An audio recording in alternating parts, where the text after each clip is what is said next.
Astaghfirullah. Bismillahirrahmanirrahim. Assalamualaikum warahmatullahi wabarakatuh.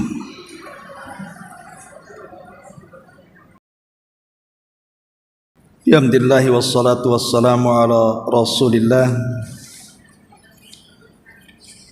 wa ala alihi wa sahbihi wa mawalah wa la hawla wa la quwata illa billahi wa ba'd. Alhamdulillah di pagi ini kita bisa duduk bermajelis ilmu di Masjid Sukajadi, dan kita masih melanjutkan kajian kita membahas kitab 175 Jalan Menuju Surga, dan pembahasan sudah masuk pada halaman ke 102 poin ke 52, keutamaan menyuruh kepada yang ma'ruf dan mencegah dari yang mungkar. Baik, kita baca dulu baru kita jelaskan. Perhatikan bukunya. Allah Subhanahu wa taala berfirman dalam surah Al-A'raf ayat 165, falamma nasu ma dzukkiru bihi anjayna alladhina yanhauna 'anis su'i wa akhadna alladhina zalamu bi'adzabin ba'is bima kanu yafsukun. Tatkala mereka melupakan apa yang diperingatkan kepada mereka, kami selamatkan orang-orang yang melarang dari perbuatan jahat, dan kami timpakan kepada orang-orang zalim siksa yang keras disebabkan mereka selalu berbuat kefasikan. Dalam surah Hud ayat 117, Allah mengatakan, wa ma kana rabbuka liyuhlikal qura bidzulmin wa ahluha muslihun. Dan Rabbmu sekali-kali tidak akan membinasakan sebuah negeri secara zalim, sedang penduduknya orang-orang yang berbuat kebaikan.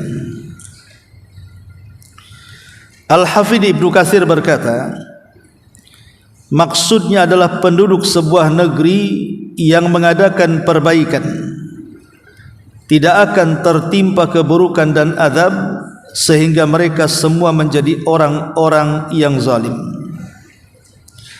Sebagaimana Allah berfirman, wa ma zalamnahum walakin zalamu anfusahum, dan kami tidaklah menganiaya mereka, tetapi merekalah yang menganiaya diri-diri mereka sendiri. Hud 101. Rasulullah sallallahu alaihi wasallam bersabda, walladzi nafsi biyadi la ta'muranna bil ma'ruf wa la tanhawunna 'anil munkar aw la yushikanna Allahu an yab'atsa 'alaikum iqaban minhu thumma tad'unahu fala yustajabu lakum. Demi zat yang jiwaku ada di tangannya, hendaklah kalian menyuruh kepada yang ma'ruf dan mencegah dari yang mungkar, atau Allah akan segera mengirimkan hukumannya kepada kalian, lalu kalian berdoa kepadanya tapi tidak akan dikabulkan selamanya. Ummul Mukminin Zainab bintu Jahsh bertanya kepada Rasulullah, seraya berkata, apakah kita akan binasa padahal orang-orang saleh di antara kita, wahai Rasul? Maka beliau menjawab, ya, bisa saja kalian akan binasa apabila keburukan telah merajalela. Hadis ini dikeluarkan oleh Imam Al-Bukhari dan juga Imam Muslim. Baik, Ma'asyiral muslimat yang dimuliakan Allah Subhanahu wa taala, bab ini menjelaskan kepada kita tentang pentingnya memerintahkan kepada kebaikan dan mencegah dari kemungkaran, dan itu jalan dari jalan-jalan menuju surga Allah Subhanahu wa taala. Karena kita tahu bahwa orang yang memerintahkan kepada kebaikan dan mencegah dari kemungkaran itu, hakikatnya itu semua adalah pekerjaan para nabi. Artinya kalau kita melakukan dua perkara ini, mengajak manusia kepada kebaikan dan mencegah manusia dari kemungkaran, kita sedang mengerjakan pekerjaan para nabi. Dan itu sebuah kemuliaan. Yang kedua, bahwa memerintahkan kepada kebaikan dan mencegah kemungkaran itu termasuk sifatnya orang-orang yang beriman. Orang yang beriman tidak mungkin membiarkan kemungkaran dan pasti cinta dengan kebaikan. Kemudian yang ketiga,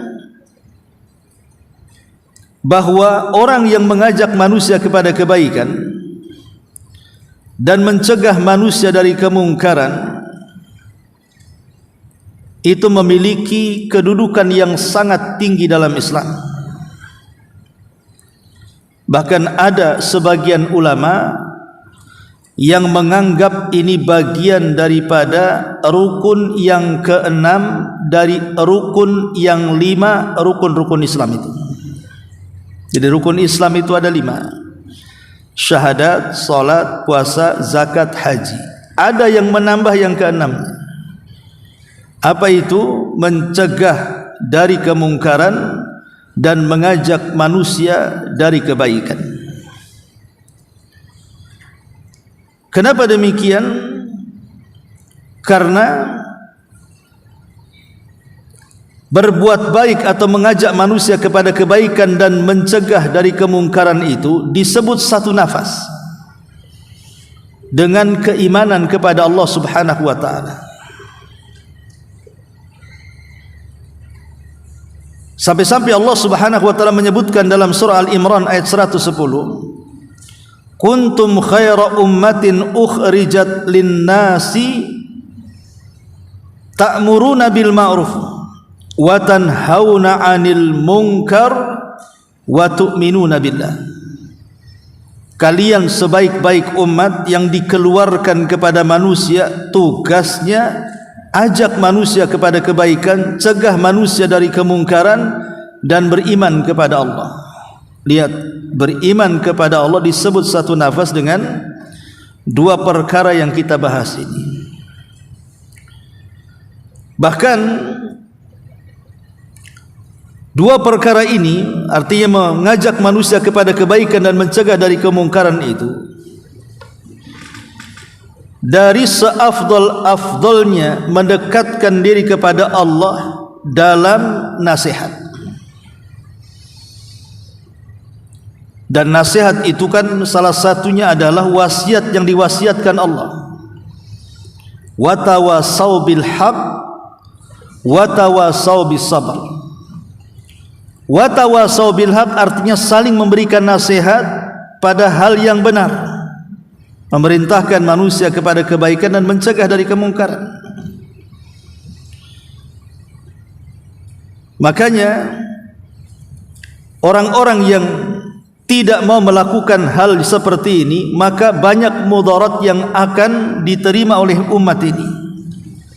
Apa saja mudarat yang ditimpakan oleh Allah Subhanahu wa taala kalau seandainya kita diam melihat kemungkaran dan tidak mengajak manusia dari kebaikan? Yang pertama, dipastikan kasratul khubthi, keburukan akan menyebar di mana-mana.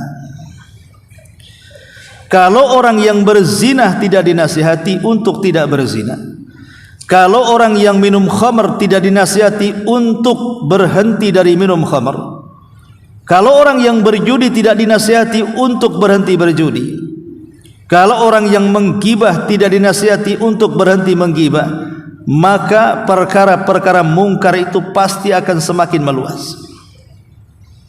Pasti judi merajalela, orang mabuk di mana-mana, orang berzina sesuka hatinya, orang yang menggibah juga sama. Karena enggak ada yang mengajak kepada kebaikan dan mencegah kemungkaran. Dipastikan kejahatan merebak di mana-mana.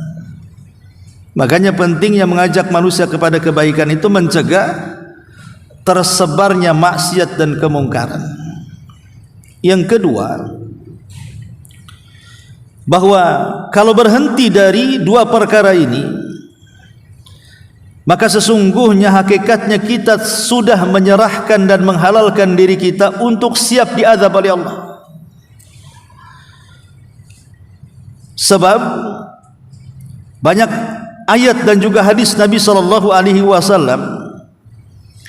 yang menjelaskan bagaimana Allah menghancurkan umat-umat terdahulu. Kenapa?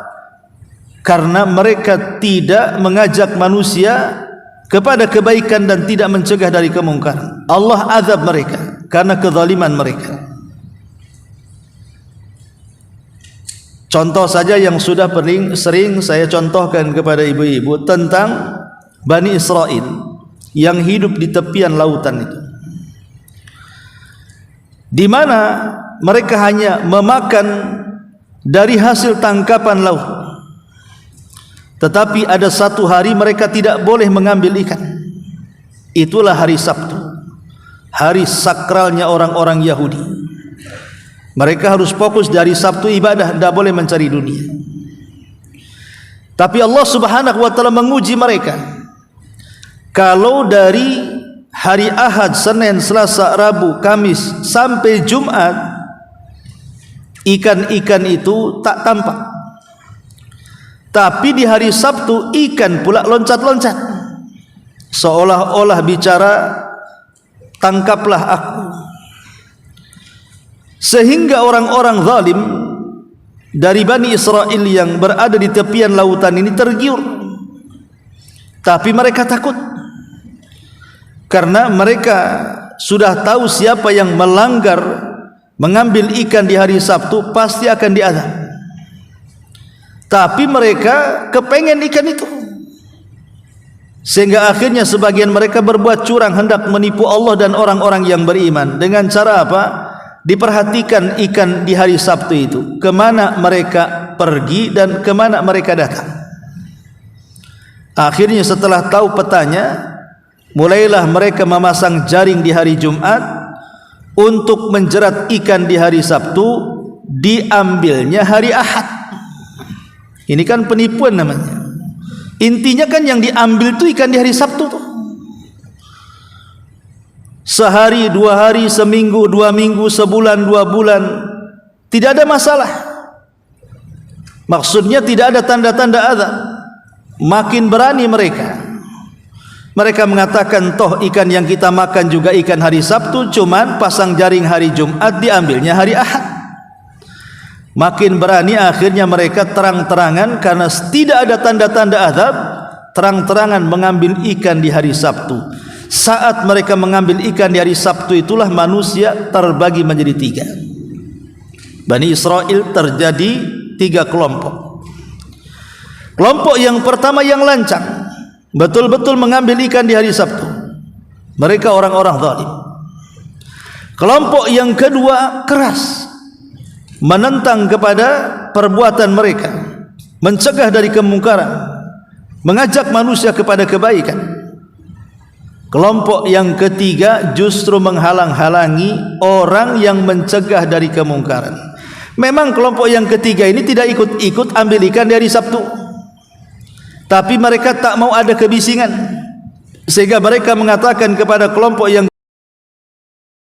ngapain kau nasihati kelompok yang pertama itu?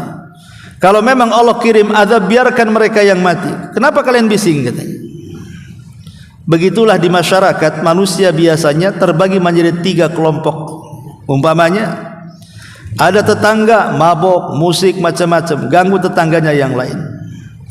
Mungkin ada yang geram, pasti ada yang geram kan, pasti ingin mencegah.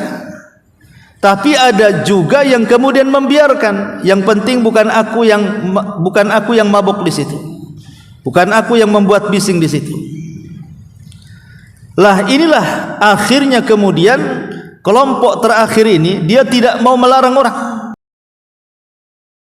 Tidak ikut. Tapi tak mau bising juga. Akhirnya menasihati orang yang kelompok yang menasihati mereka. Kalau mereka kena azab biarkan saja. Dari sinilah mulai orang meninggalkan kemungkaran, mengajak manusia kepada kebaikan dan meninggalkan mencegah manusia dari kemungkaran.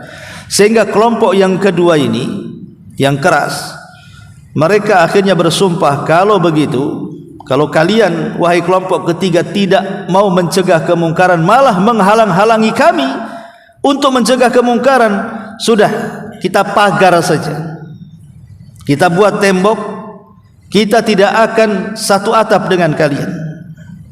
Akhirnya orang-orang yang keras ini mereka pun tidak mau bergabung dengan orang-orang itu.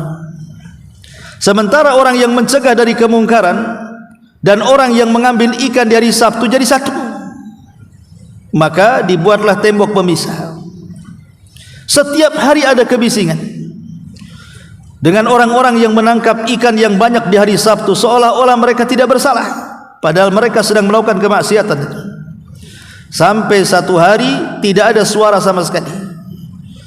Akhirnya orang-orang yang keras ini, yang senantiasa memerintahkan kepada kebaikan dan mencegah dari kemungkaran, heran, kok tidak ada rame-rame di balik tembok, ada apa ini? Maka diutuslah satu orang untuk memanjat. Ketika dipanjat, kaget, kenapa? Sama sekali tidak ada orang. Yang biasa bising, hilang tuh suara-suara itu. Akhirnya mereka sepakat membuka gerbang. Ketika membuka gerbang, memang tak ada orang. Cuman masalahnya, di situ ada dua binatang, satu kera dan satu babi. Rupanya orang-orang yang mengambil ikan di hari Sabtu Allah kutuk jadi kera, dan orang-orang yang tidak mencegah kemungkaran dikutuk jadi babi. Dan mereka hanya hidup 3 hari, kemudian Allah binasakan.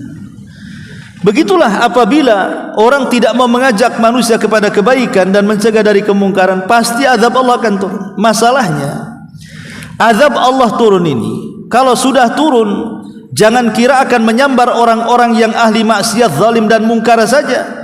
Justru orang-orang baik pun terkena imbasnya kalau mereka mendiamkan. Memang mereka tidak berbuat kerusakan, tidak berbuat maksiat, tapi mereka diam, itu masalahnya. Makanya Allah mengatakan dalam surah Al-Anfal, wattaqu fitnatal la tusibannal ladzina zalamu minkum khassa. Takutlah kalian terhadap fitnah yang kalau menimpa sebuah kaum, bukan hanya orang-orang zalim yang celaka, tapi orang-orang baik pun terkena imbasnya. Karena tidak mau mengajak kepada kebaikan dan mencegah dari kemungkaran tadi, maka mereka kena imbasnya. Pasti kalau ada gunung meletus, tsunami, kemudian puting beliung, banjir, pasti orang-orang baik pun jadi korbannya. Ma'asyiral muslimat yang dimuliakan Allah Azza wa Jalla, yang ketiga, kalau kita tidak melakukan dua hal tadi, pasti di masyarakat akan banyak perselisihan. Akan banyak perselisihan, kerusuhan dan yang semacamnya. Bayangkan kalau ada orang mabok dibiarkan. Orang mabok itu kan gak punya akal. Bisa saja dia nampar orang, bisa saja dia mencaci memaki orang, bahkan boleh jadi bisa menusuk orang, dia bisa bunuh orang lagi kan. Akhirnya kan kacau jadinya. Lambat laun kalau kemaksiatan itu dibiarkan, tidak dicegah, dipastikan terjadi kekacauan. Bisa chaos tuh sebuah negara kalau seandainya dibiarkan. Coba kalau seandainya tidak ada polisi, tidak ada TNI umpamanya kan di negeri kita, tidak aman. Itu sederhana saja. Sampai ada satu kisah itu, ini enggak benar apa salah ceritanya. Teman yang cerita, ada di sebuah pulau itu, polisi salah tembak. Akhirnya didemo sama masyarakatnya, diusir. Pergilah para polisi-polisi ini dari pulau itu sampai 1 bulan kata. Karena enggak ada polisi, akhirnya apa? Kerusuhan di mana-mana, banyak maling, mau dilaporkan ke mana? Polisi sudah tak ada. Ya. Banyak orang kelahi, banyak orang melakukan kriminal. Itu selalu satu contoh saja. Kalau enggak ada yang ditakuti, enggak ada yang mencegah dari kemungkaran, menangkap mereka dan menghukumnya, pasti rusuh tuh. Maka itulah pentingnya seseorang itu mengamalkan 2 perkara ini, karena ini untuk menenangkan masyarakat. Yang keempat, taslitul a'da. Kalau 2 perkara tidak diamalkan, pasti musuh-musuh dari luar akan menguasai, pasti akan dimanfaatkan. Kalau hukum sudah tidak tegak lagi, kalau syariat Islam sudah ditinggalkan, kalau ada orang yang melakukan kebaikan, dia melakukan sendiri tanpa mengajak orang, kalau ada kemungkaran dibiarkan, dipastikan musuh-musuh itu akan mudah menguasai sebuah negeri. Bahkan dalam hadis yang kita baca di sini, yang kelima, doa-doa kita tidak mungkin dipanjatkan, karena percuma, tidak akan dikabulkan. Makanya perhatikan tadi, kata Nabi SAW, "Tsumma tad'unahu fala yustajabu lakum." Kalau seandainya kalian tidak mau mengajak manusia kepada kebaikan, mencegah dari kemungkaran, hampir-hampir Allah akan mengadab kalian. Kemudian hampir-hampir doa-doa kalian tidak ada yang diijabah bagi kalian. Jadi mengajak manusia kepada kebaikan dan mencegah dari kemungkaran itu sebenarnya itu rahasia mustajabnya doa. Bukan hanya itu saja, ekonomi akan terganggu. Kalau orang maling dibiarkan maling, perampok dibiarkan ngerampok, perompak dibiarkan merompak, ekonomi kacau. Makanya penting kemudian 2 perkara ini. Bahkan yang nomor 7, orang yang membiarkan orang yang berlaku maksiat suka dengan maksiatnya, maka mereka dipastikan tenggelam dalam syahwatnya. Tidak ada orang yang tobat lagi akhirnya kan. Dan pasti orang-orang ahli maksiat itu akan mengajak orang untuk ikut maksiat itu. Karena bagaimanapun setan tidak mau jumlah yang direkrutnya sedikit, pasti ingin banyak. Ketika orang-orang yang mengajak kepada kebaikan, mencegah dari kemungkaran sudah tidak ada, maka setan akan leluasa itu mengajak teman-temannya dari kalangan manusia untuk memperbanyak pengikutnya di neraka. Dan ini kan bahaya, lama-lama dunia ini jadi sarang setan jadinya, kalau berhenti mencegah kemungkaran. Ma'asyiral muslimat yang dimuliakan Allah Subhanahu wa taala, bahkan kata para ulama, bisa saja kalau perkara ini dibiarkan, ada perkara-perkara yang jauh lebih bahaya dibandingkan itu. Tersebarnya kekufuran, tersebarnya kemusyrikan, dan tersebarnya perbuatan yang mungkar. Dan ini siapa yang bisa mencegahnya? Kalau ada orang yang datang ke dukun, dibiarkan saja, makin banyaklah dukun-dukun itu. Yang datang ke dukun pula makin ramai kan itu. Kesyirikan di mana-mana akhirnya. Kalau orang-orang kafir, para orientalis itu, yang mereka hendak memurtadkan orang-orang Islam, dibiarkan sesuka mereka, lama-lama orang Islam mungkin boleh jadi pindah agama semuanya. Sama kalau kemungkaran dibiarkan, kemungkaran pasti merata di mana-mana. Itulah kenapa dikatakan bahwa ini bagian daripada rukun yang ke-6 dari rukun Islam. Oleh sebagian ulama dimasukkan dalam kategori rukun ke-6. Karena bagaimanapun ketenangan, ketentraman dan kenyamanan itu ketika tidak ada maksiat dan ketika manusia banyak berbuat baik. Kalau yang bermaksiat dibiarkan, yang berbuat baik tidak ngajak orang, cemana kemudian kita akan hidup tentram, karena pasti kemaksiatan akan menyebar di mana-mana. Ma'asyiral muslimat yang dimuliakan Allah Subhanahu wa taala. Tapi tentunya kalau ibu ingin melakukan 2 perkara ini, ya minimalnya lah di tengah-tengah keluarga. Tidak harus mesti ke tetangga atau ke masyarakat umumnya. Kan dimulai dari yang kecil dulu. Ibu menegur anaknya atau menasihati ibunya atau menasihati saudara dan kerabatnya dulu. Tetapi bagaimanapun Islam ini agama beradab. Ada etika, ada adab ketika kita mengajak manusia kepada kebaikan dan mencegah dari kemungkaran. Apa saja adab-adab itu? Pertama, ar-rifqu wal-lin. Dasar dari keduanya itu adalah asas dakwah. Jadi pondasi dakwah itu adalah mengajak manusia kepada kebaikan dan mencegah dari kemungkaran. Dan asas dakwah itu pada dasarnya harus ar-rifqu wal-lin, didasari dengan kelembutan kepada manusia. Saat mengajak manusia itu harus lembut. Karena terkadang niat baik dengan penyampaian yang tidak baik tidak akan tersampaikan. Niatnya baik menyadarkan saudaranya, tapi bahasanya kasar, bahasanya tidak sopan, tidak lembut, ya. Nunjuk-nunjuk, mata melotot, pakai bahasa kau-kau dan begitu seterusnya. Ini kan susah nanti, ya. Makanya kelembutan itu penting. Kalau orang sesat, yang jelas-jelas sesat, ketika menyampaikan dengan lembut kepada masyarakat bisa diterima. Apalagi itu sebuah kebenaran. Yang sesat saja kalau disampaikan dengan lembut, masyarakat nyangkanya itu benar tuh. Contoh umpamanya para nabi yang muncul di negeri Indonesia ini. Saya kira nabi ada di Arab saja. Indonesia ada juga nabi, tapi kan palsu nabinya, ya. Dan sudah diadili gitu ya. Satu-satunya yang mengadili nabi itu di Indonesia, ya, karena itu nabi palsu. Kan kita lihat di negeri kita itu beberapa orang yang ngaku nabi, ada pengikut, banyak pengikutnya itu. Kok bisa? Sudah jelas-jelas tidak ada nabi selain Rasulullah, kok mereka meyakini itu nabi mereka? Karena penyampaiannya meyakinkan di masyarakat bahwa mereka benar, makanya ada pengikutnya. Orang Arab mengatakan itu likulli sakitil lakit, setiap barang jatuh ada yang pungut bahasanya. Setiap ajaran sesat pasti ada pengikut.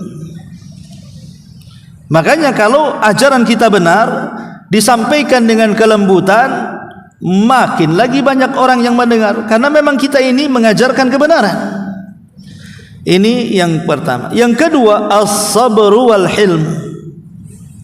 As-sabru wal hilmu. Dalam berdakwah, mengajak manusia kepada kebaikan, mencegah kemungkaran itu harus ada kesabaran. Kalau tidak sabar, setan yang menang.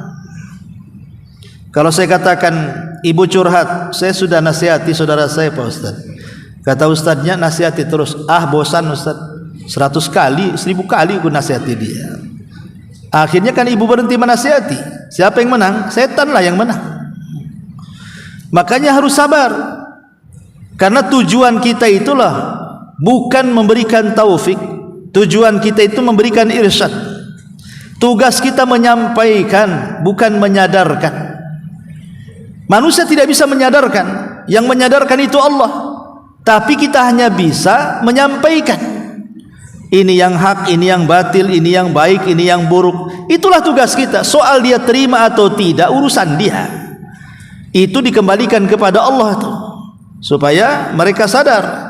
Karena biasanya orang-orang yang tidak sabar dalam berdakwah itu seolah-olah kesadaran di tangan dia. Ketika dia tidak sadar-sadar, akhirnya bosan. Makanya seorang dai pendakwah itu harus ada kesabaran. Kemudian yang ketiga, al-ilmu wal basirah. Seorang yang akan mengajak manusia kepada kebaikan, mencegah dari kemungkaran itu harus punya pengetahuan. Pengetahuan, kalau ingin mengajak kebaikan, apa kebaikan yang ingin diajak? Kan harus punya ilmu tuh. Masa orang nggak bisa sholat ngajak orang sholat? Cemana cerita? Kemudian orang yang nggak bisa ngaji, ayo belajar sama saya ngaji. Dia sendiri nggak bisa ngaji, gimana mau ngajarin ngaji? Kecuali kalau dia bisa ngaji, ayo saya ajari kamu ngaji. Wajar. Ajak orang, ayo saya ajari ngaji. Kan gila orang itu. Makanya harus ada ilmu pengetahuan apa yang akan diajarkan dari dan juga kemungkaran.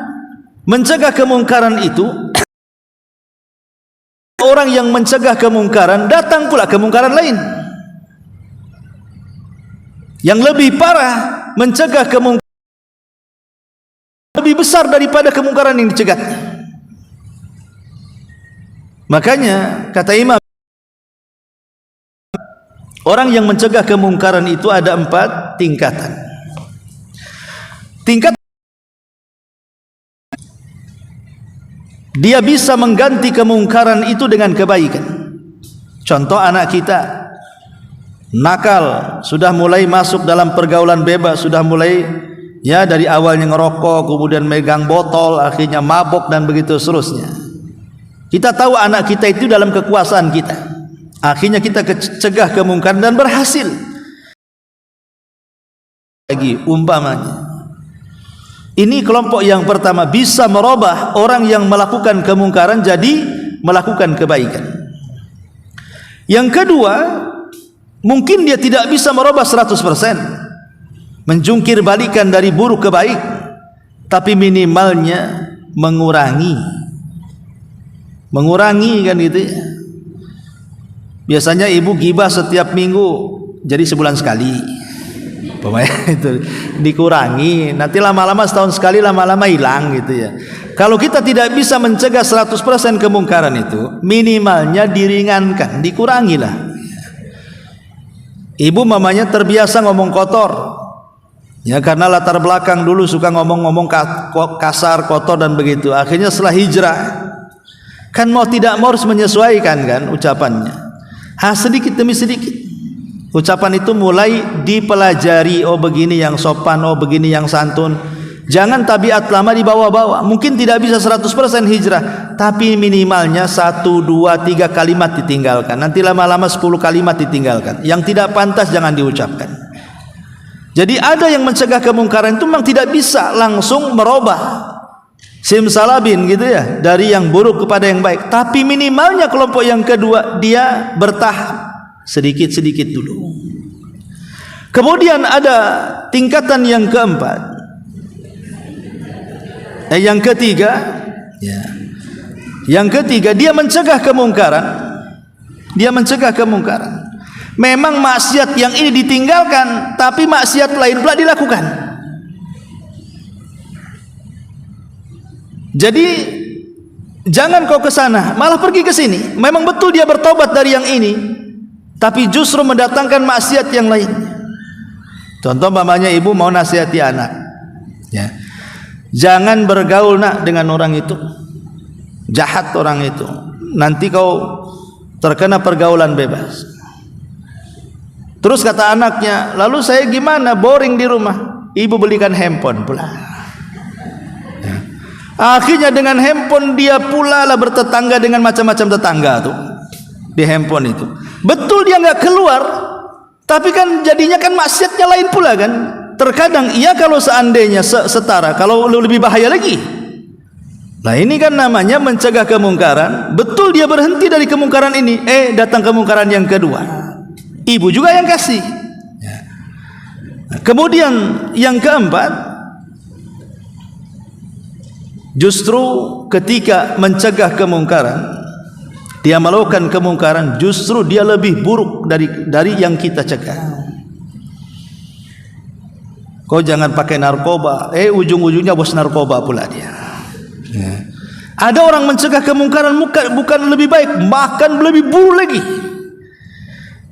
Lah kata para ulama, tingkatan pertama yang kedua, kata Al-Hafidh Ibnu Hajar rahimahullahu taala, dia mengatakan, adapun tingkatan yang pertama dan tingkatan yang kedua itu disyariatkan, ibu harus lakukan.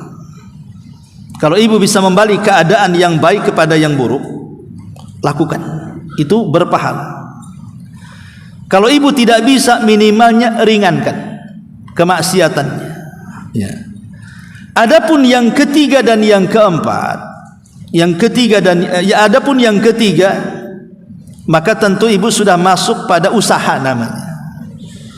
Usaha untuk berusaha menyadarkan, tapi belum kesampaian usahanya. Tapi usahanya sudah ada. Kau jangan bergaul sama si anu. Lalu aku boring, ini kasih handphone. Tapi yang ini kan ibu sudah berusaha meninggalkan mereka. Berarti Sekarang di kerusakannya lain pula handphone. Mulai lagi dari yang handphone.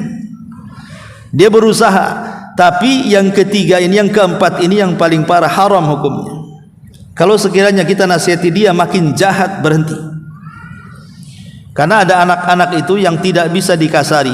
Dikasari makin jahat dia.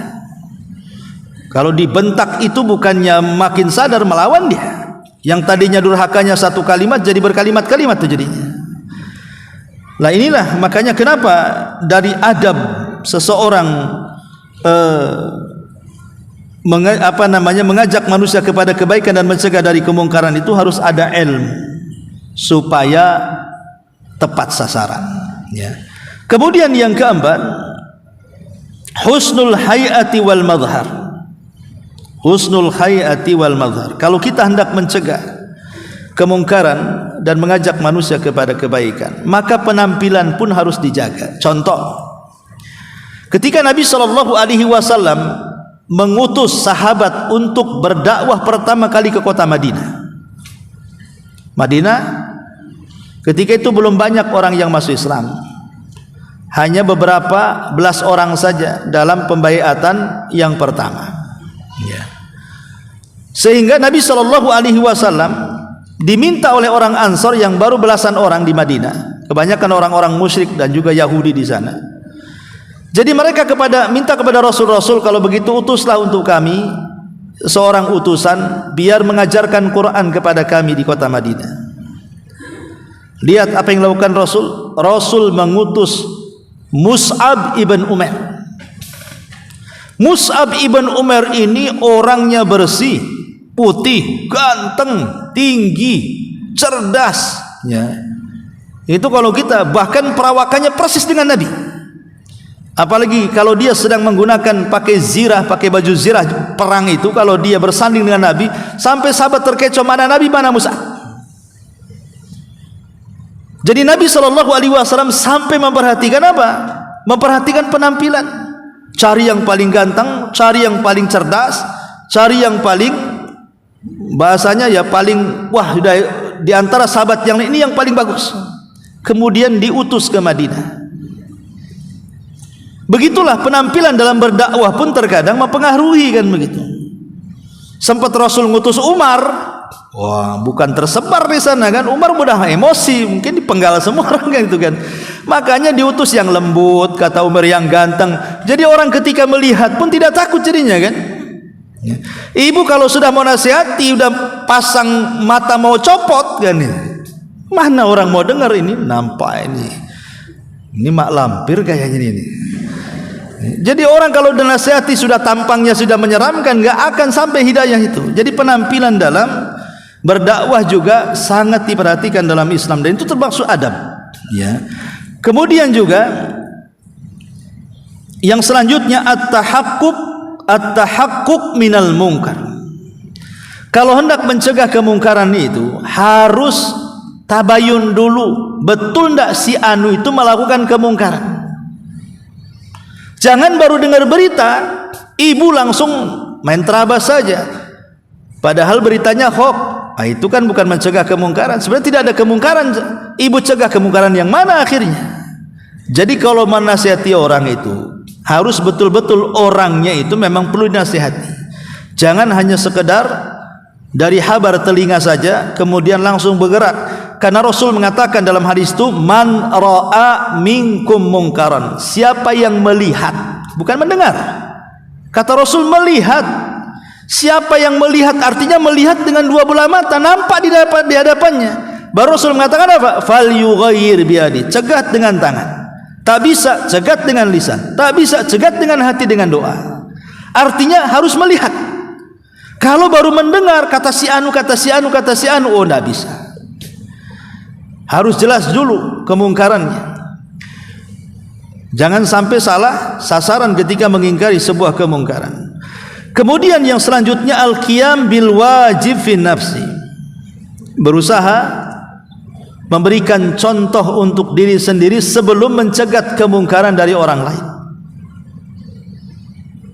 Walaupun ada sebagian ulama mengatakan kalau mencegah kemungkaran itu menunggu baik, maka sampai kiamat kemungkaran tidak mungkin diingkari. kalau orang yang mau mencegah kemungkaran nunggu baik dulu, maka selamanya tidak akan tegak mencegah kemungkaran itu. Contoh, kalau seandainya ada dua maling, yang maling malah bekerja sama dengan maling yang lainnya sampai kiamat dia maling. Tapi kalau yang satu maling lagi, yang maling ini ngomong sama yang maling, kau jangan maling, padahal dia maling juga kan gitu ya. Minimalnya salah satunya tobat tuh. Mungkin maling yang nasihati kau jangan maling, betul-betul dia tobat, tapi dia tetap maling yang ngasih nasihat itu. Atau mungkin dia terpengaruh, masa sih saya ngajak orang jangan maling, saya maling, lama-lama dia tobat. Bisa saja terjadi kan. Sebab kalau maling tidak menasihati maling yang lain, selamanya maling dua-duanya tuh. Ada sebenarnya mengatakan seperti itu. Artinya bahwa ada yang mengatakan, oh tidak bisa, kalau menunggu baik dulu baru mencegat kemungkaran, maka selamanya kemungkaran tidak akan diingkari. Lalu bagaimana caranya? Cegatlah kemungkaran itu bersamaan. Satu sisi kita berusaha memperbaiki diri, sisi lain dalam satu waktu kita coba perbaiki orang. Makanya Allah mengatakan dalam Al-Quran, ku anfusakum wa ahlikum nara. Jaga diri kalian. Wa pakai wawu dalam bahasa Arab itu huruf ataf, artinya dan itu artinya iringan. Cegat diri, ku anfusakum, jagalah diri kalian dan keluarga kalian, artinya beriringan. Sambil memperbaiki diri sendiri juga perbaiki keluarga, gitu maksudnya. Kalau kita nunggu baik, sampai kapan kita baik? Manusia itu selalu berbuat dosa, maka tidak akan jalan yang namanya al-amru bil ma'ruf wan nahyu 'anil munkar. Kemudian yang selanjutnya di antara adabnya adalah mura'atul masalih wal mafasid. Orang kalau hendak mencegah kemungkaran dan mengajak kepada kebaikan itu, jangan lihat dengan kacamata yang tajam. Kira-kira ada maslahatnya, dan timbang juga madaratnya. Umpamanya kita melihat ada orang mabok, badan tinggi, kekar, lagi mabok, kita kurus, kering, ceking gitu kan. Kalau saya ambil botolnya, apa enggak botol melayang di kepala saya? Ya, enggak bisa dia. Kalau mencegah dengan tangan, pasti saya yang bahaya. Badan dia gede kan gitu ya. Pemanya dia RT lah di situ. Walaupun berkuasa, badannya kecil. Ini yang mabok gede badannya kan. Walaupun saya berkuasa, kalau saya hentikan, bisa saya kena pukulan dia. Nah, itu kan lihat mencegat kan, lihat kondisi orang yang akan dicegat kemungkaran itu. Kalau sampai membahayakan, jangan. Makanya ada 3 perkara. 1, kalau kita yakin, kalau kita cegat kemungkaran mendatangkan kemaslahatan yang jauh lebih besar dari kemungkarannya, wajib kita ingkari kemungkaran itu. Kita yakin bahwa kalau saya mencegat manusia dari kemungkaran mendatangkan kemaslahatan yang jauh lebih besar dari kemungkarannya, cegat, dan itu hukumnya wajib. Contoh, anak saya, ya, anak kecil lempar-lempar kaca tetangga, ini kan nggak boleh kan itu. Kita sebagai orang tuanya, kita yakin kalau kita cegat pasti anak itu akan nurut, maka wajib kita cegat. Kenapa? Jelas maslahatnya lebih besar daripada madaratnya. Yang kedua, kalau terbalik, ini kalau saya cegat kemungkarannya, madaratnya lebih besar daripada maslahatnya. Betul, dalam maslahat ada kebaikannya, tapi madaratnya lebih besar. Seperti contoh tadi, ada orang mabok, badannya besar, kita pula kecil. Ini kalau saya cegat kemungkaran, saya pula dipukuli dia. Bukan mencegat kemungkaran, pasti saya akan binasa di tangan dia. Enggak usah, haram hukumnya. Kenapa? Karena mencelakakan diri sendiri. Enggak boleh dilakukan walaupun lihat kemungkaran. Sehingga hanya bisa dengan hati saja lah kan begitu. Enggak bisa dengan tangan, dengan lisan. Enggak bisa sudah hati. Ya Allah, sadarkan orang itu. Ya. Walaupun itu selama-lamanya iman. Tapi kalau 50-50 nih, 50-50 artinya 50% maslahatnya, 50% kerusakannya. Maju atau mundur? Maka ulama mengatakan darul mafasid muqaddam ala jalbil masalih. Mencegat adanya kerusakan jauh lebih utama dibandingkan mengambil maslahat. Artinya apa? Tidak usah diingkari, karena antara kerusakan dan maslahatnya seimbang. Ya sudahlah, diam saja. Cari dengan cara yang lain, entah dengan nasihat lisan entah dengan doa dalam hati supaya dia bisa berobat. Yang dimuliakan dan yang terakhir, adamul ajalah, jangan tergesa-gesa dalam mencegah kemungkaran itu, jangan tergesa-gesa. Ya. Pemanya di kedai makan, di warung kopi kan itu, kita hendak menasihati orang, karena tergesa-gesa tidak melihat situasi, ibu marah-marah tuh sama saudara di situ, kan bukan nasihat namanya nyebar aib. Ya. Maka lihat juga, lihat situasinya. Ibn Mas'ud radhiyallahu anhu itu bisa berubah-ubah. Terkadang ada waktu telinganya masuk nasihat orang, terkadang ada waktu telinganya tersumpal nasihat orang itu. Begitulah manusia, kadang-kadang lagi senang, lagi enak, nggak peduli orang ngomong apa. Tapi kalau rungsep lagi apa, ngomong sedikit saja kita emosi dan marah. Jadi cari waktu-waktu di mana dia sedang menerima nasihat, kemudian hindari di mana dia tidak sedang menerima nasihat. Lah itu kembali kepada kecerdasan. Makanya perlu ilmu tadi tentang mendeteksi orang ini layak diberi nasihat atau tidak layak diberikan nasihat. Baik ma'asyiral muslimat yang dimuliakan Allah Subhanahu wa taala. Lah bab ini menjelaskan kepada kita ada beberapa dalil, baik kita bahas di sini. Pertama, surah Al-Imran ayat 165. Di sini Allah mengatakan falamma nasu ma dzukkiru bi. Maka tatkala mereka melupakan apa yang diperingatkan kepada mereka. Diturunkan kitab, diutus para nabi, enggak peduli. Udah lupa dia dengan perintah dan larangan. Apa yang terjadi? Anjainal ladzina yanhauna anisu. Di sini syahidnya, di sini dalilnya, anjainal ladzina yanhauna anisu. Maka kami akan selamatkan orang-orang yang masih melarang dari perbuatan jahat. Jadi Allah akan selamatkan, pamannya ini masyarakat. Ada orang yang mengingkari kemungkaran, ada yang tidak mengingkari kemungkaran. Maka Allah akan menyelamatkan orang-orang yang mengingkari kemungkaran saja, dan yang mengazab, Allah akan mengazab orang-orang yang membiarkan kemungkaran.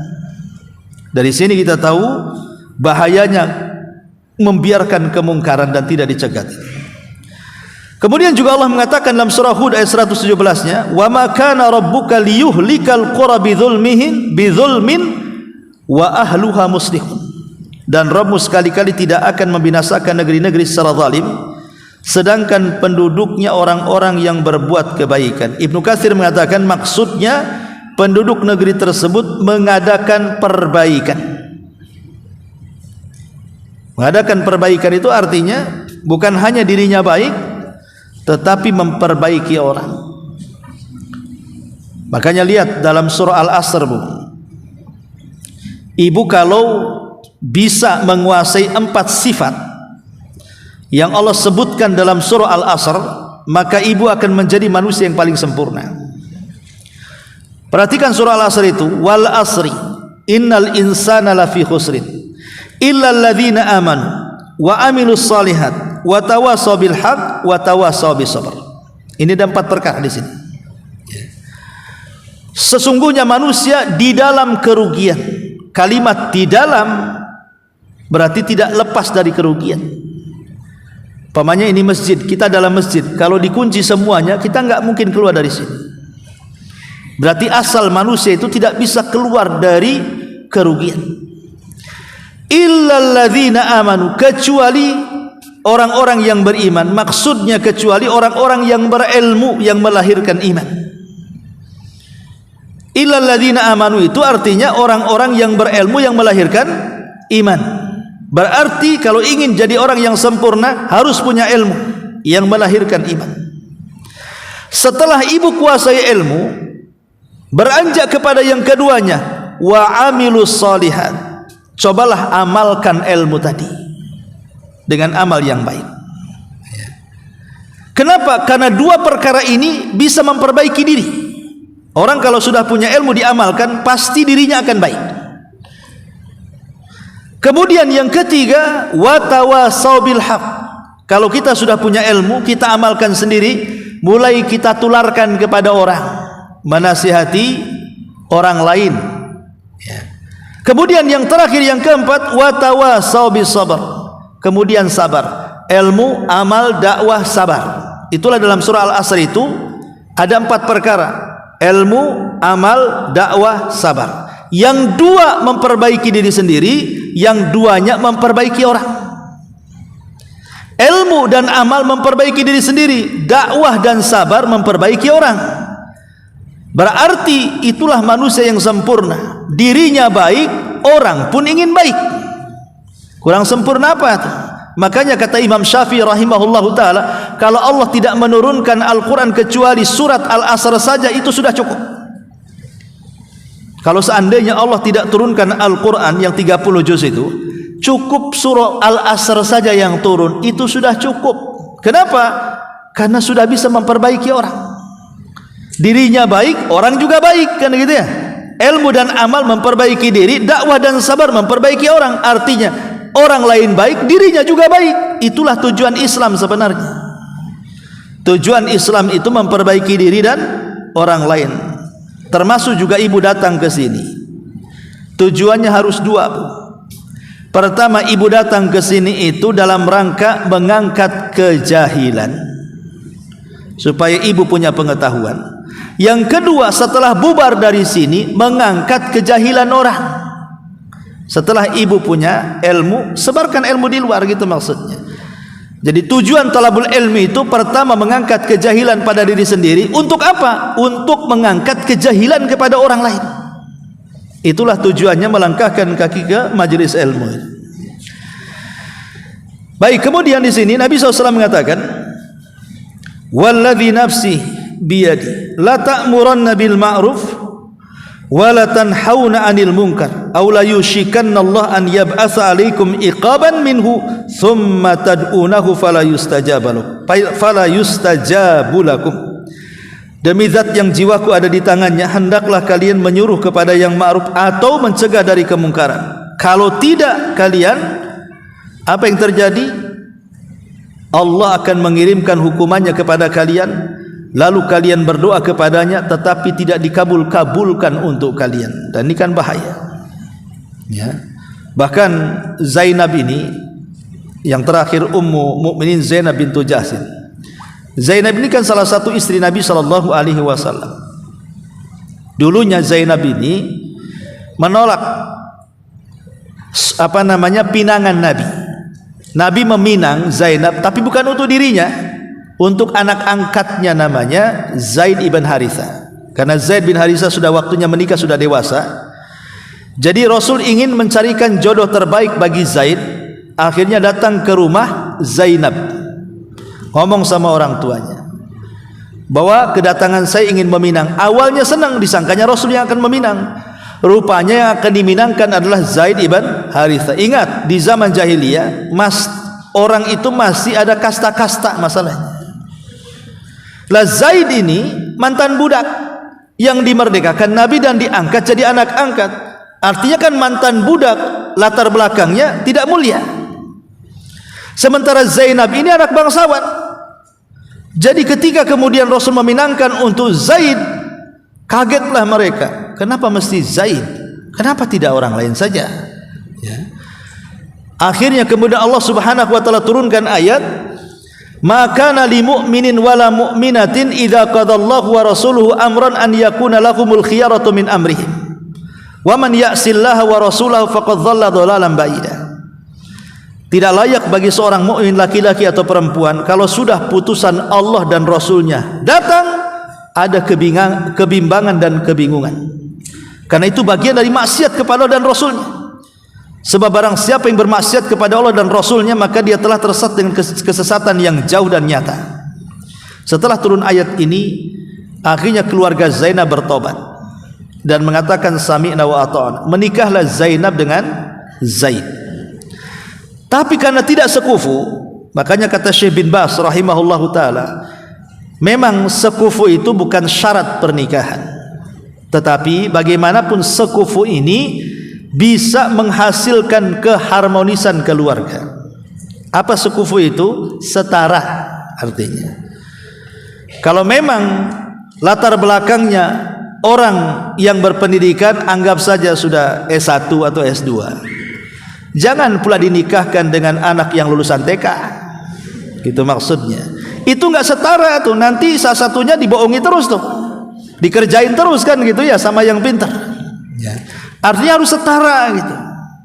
Atau yang satunya kaya raya, orang nomor 1 di Indonesia umpamanya kan, nikah dengan anak ruli yang nggak ada kekayaan. Dalam Islam boleh-boleh saja, tapi ketika tidak sekufu pasti ada yang dizalimi itu.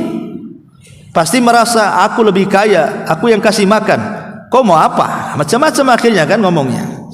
Lah makanya sekufu itulah yang membuat keharmonisan. Lah Zainab dengan Zaid ini kurang sekufu dia. Akhirnya terjadi banyak pertengkaran. Karena banyak pertengkaran, Allah turunkan ayat agar Rasul memerintahkan Zaid menceraikan Zainab. Terjadilah perceraian antara Zaid dan Zainab. Selang setelah habis masa iddahnya, turun lagi ayat agar Rasul melamar Zainab. Artinya menikahi bekas istri anak angkat. Supaya apa? Menghapuskan tradisi jahiliyah yang menyamakan anak angkat dengan anak kandung. Maka Islam membedakan anak kandung, anak kandung, anak angkat, anak angkat. Anak kandung darah daging, anak angkat bukan darah daging. Anak kandung itu mahram. Kalau punya istri diceraikan dan pernah digauli, maka dia tetap mahram, tidak boleh dinikahi bapak angkatnya. Tapi kalau anak angkat walaupun sudah punya anak kemudian diceraikan, bapak angkatnya boleh menikahinya. Dia kan sama dengan orang lain, hanya diangkat saja. Makanya Rasul ingin menghilangkan tradisi itu, sekalian juga ingin mengajarkan umat bahwa pernikahan itu juga pentingnya sekufu tadi, setara tadi. Ya anak bangsawan dengan Nabi ya setara lah kan begitu. Ya. Yang ingin saya katakan dalam riwayat ini, jadi satu hari Nabi SAW mimpi besar, terjaga dia. Kebetulan ketika itu Nabi berada di malam giliran Zainab. Jadi Rasul bercerita, wahai Zainab, karena Rasul kan nampak ketakutan. Zainab mengatakan, Rasul ada apa? Kata Rasul, saya bermimpi. Dan ingat mimpinya para nabi itu wahyu masalahnya, makanya wajar kalau ketakutan. Apa dalam mimpi wahai Rasul? Begini, aku melihat dalam mimpiku bahwa benteng Zulkarnain yang membentengi Ya'juj dan Ma'juj itu, kan dulu ada kabilah yang sangat jahat namanya Ya'juj dan Ma'juj, itu merusak. Akhirnya Zulkarnain dan pasukannya datang ke tempat itu. Warga-warga yang diganggu oleh Ya'juj dan Ma'juj minta kepada Zulkarnain untuk membantu mereka mengatasi masalah Ya'juj dan Ma'juj. Akhirnya dibuatkan benteng. Sampai sejak itu maka Ya'juj dan Ma'juj terkurung di benteng itu, dan Allah tidak akan keluarkan mereka kecuali di akhir zaman. Ya. Lah kata Nabi SAW, aku melihat di benteng Ya'juj dan Ma'juj itu, bentengnya Zulkarnain, sudah lubang seperti ini, kata Rasul, sambil mengisyaratkan dengan jari dan jempolnya seperti ini. Artinya Ya'juj dan Ma'juj sudah ngekar keluar begini dari balik tembok itu. Ya.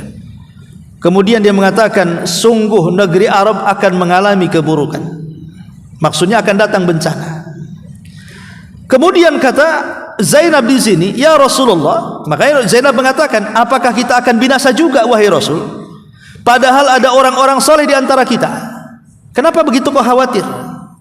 Kata Nabi SAW menjawab, ya memang ada orang soleh, tapi kalau orang jahatnya terlalu banyak dan orang solehnya terlalu sedikit, maka sama saja, tetap keburukan itu akan menyebar, azab Allah itu akan menimpa. Makanya kalau seandainya kita berada di lingkungan yang mayoritas orang buruk, hijrah dari situ, supaya kalau azab turun kita terkena imbas, tidak terkena imbasnya di situ. Gitu maksudnya. Karena di sini ketika Zainab mengatakan, apa kita akan binasa ya Rasul? Ya akan binasa kalau yang buruk lebih banyak dibandingkan yang baiknya. Para pelaku maksiatnya lebih banyak dibandingkan para pelaku ibadahnya. Sebaiknya hijrah dari situ. Cari tempat yang kira-kira kita bisa istiqomah. Lihat bagaimana di sini orang yang membiarkan kemaksiatan dan kemungkaran itu mendatangkan azab Allah Subhanahu wa taala. Wallahu alam. Saya kira cukup sampai di sini. Baik, sebelum saya tutup, silakan kalau ada yang bertanya.